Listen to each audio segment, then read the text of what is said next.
Hello, Jay here. Going to talk about how to read the chord charts for this book, and this will be in all the chapters in the book. Okay, now you're going to see some boxes, and that's going to basically show you what the chord is and where it's played, and we'll talk about how we do it. First of all, let's explain the fretting fingers. So if you're a righty, most likely you're strumming with your right hand and you're fretting with your left. Reverse that if you're lefty, or if you just are ambidextrous. So for our fretting fingers, the way we'll call them out, your index is an I, your middle is an M, ring is an R, pinky is a P, and then the thumb is a T, which we will talk about briefly in this book.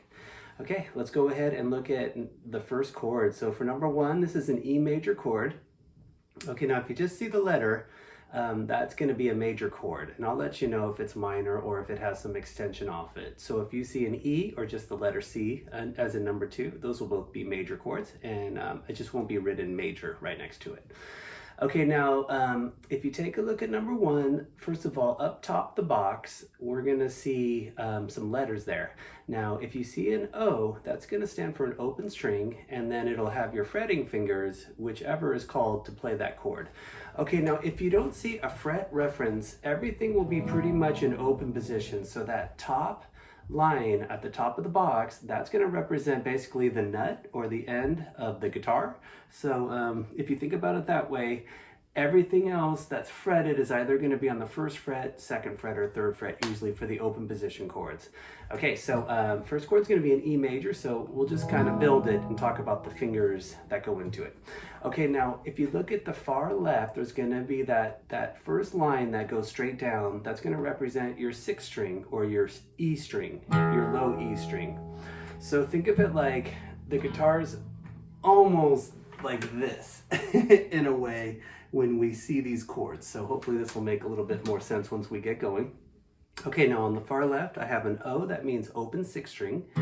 Okay, now the next string, the second to left string going down that line, that's gonna be our fifth string, and it's gonna call for the middle finger on the second fret. So if you see that blank first fret right there, nothing there, but go to your second fret with your middle, and that would be where that note's played, second fret on your fifth string. Okay, we're gonna go to the right now to the next line. This is the third from the left, going straight up and down. That's gonna be your fourth string, and that's gonna call for ring finger, again, on the second fret. So I'm gonna fret my ring finger on the second fret on the fourth string, and I've got my middle finger still down from before. Okay, there's one more fretting finger for this chord. It's gonna have an index finger on the first fret. So if you go over to the third to the right line, going straight up and down, that'd be your third string, and that's your index finger on the first fret. Okay, now there's two more open strings. Our second string is the second to the right line, going straight up and down, and then the furthest to the right up and down is your first string, and that's open too. So there's two opens for the two high strings, and I have an open for my low sixth string. I've got my three fretting fingers already in position, so here's the E major chord. Okay, now quick little rundown again of your strings and the pitches. If you look at the bottom of that box for number one, your low sixth string is the E or low E. If we go to the fifth string, that's an A pitch. Fourth string is a D. Third string is a G. Second string is a B. And then your first string is the high E. So note two E strings in the tuning. Okay, let's take it over to number two. We're gonna make a C major chord. And again, if you just see the letter C, that's gonna stand for C major.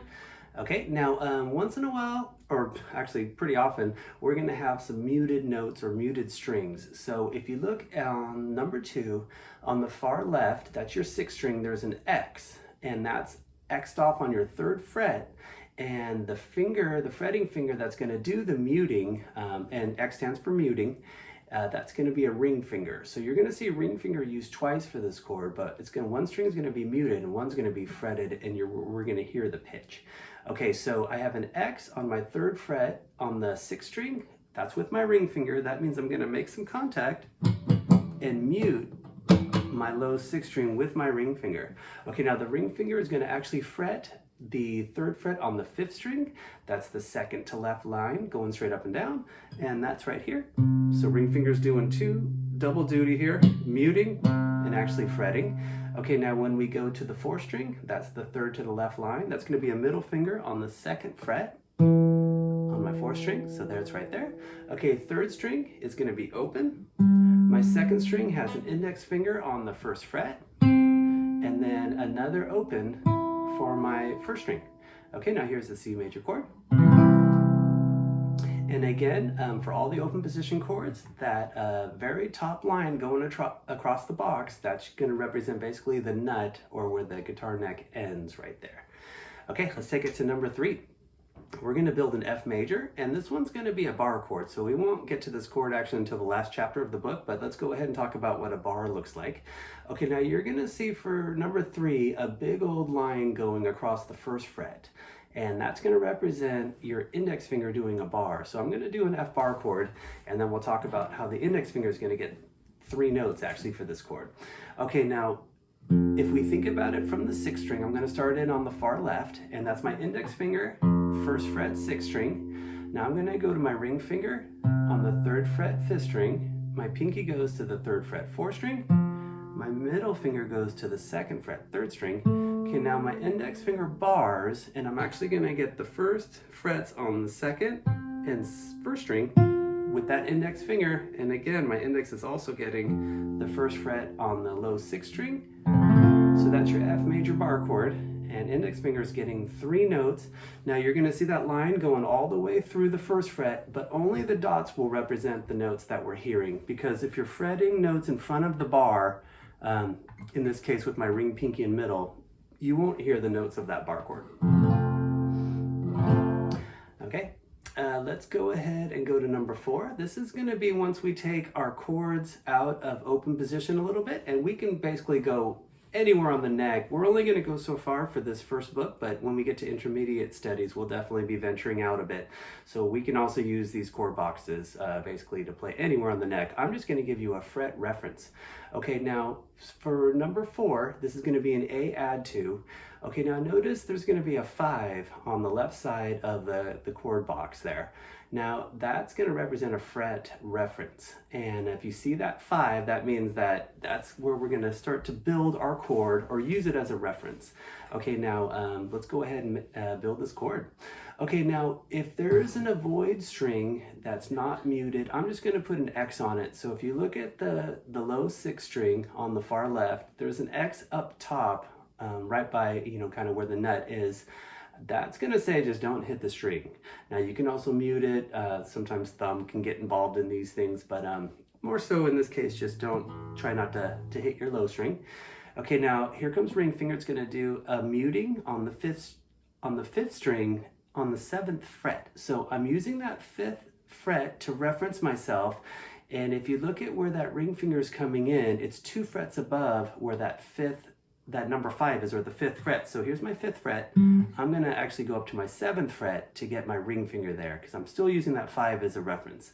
Okay, now I'm going to mute my 5th string, but I will fret the 7th fret on the 4th string with my ring. Okay, now we're going to build the whole chord. I'm going to go to my middle finger on the 6th fret on the 3rd string. Now my index goes to the 5th fret on the 2nd string, and you can see that 5th fret line up now with where my index is. So however you want to think about it, if you want to start building your chords right where it tells you where the fret is, or you can just kind of start to realize where your 7th fret is, and you could build your chord on any of the frets around that. Okay, and then the last note is going to be my pinky on the 7th fret on the 1st string.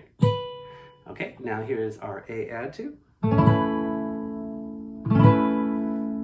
Again, I'm avoiding my low 6th string, that's X'd off up at the top of the box, and I'm muting on the 5th string, and that's X'd off on the 7th fret, and giving us a ring finger to do that job.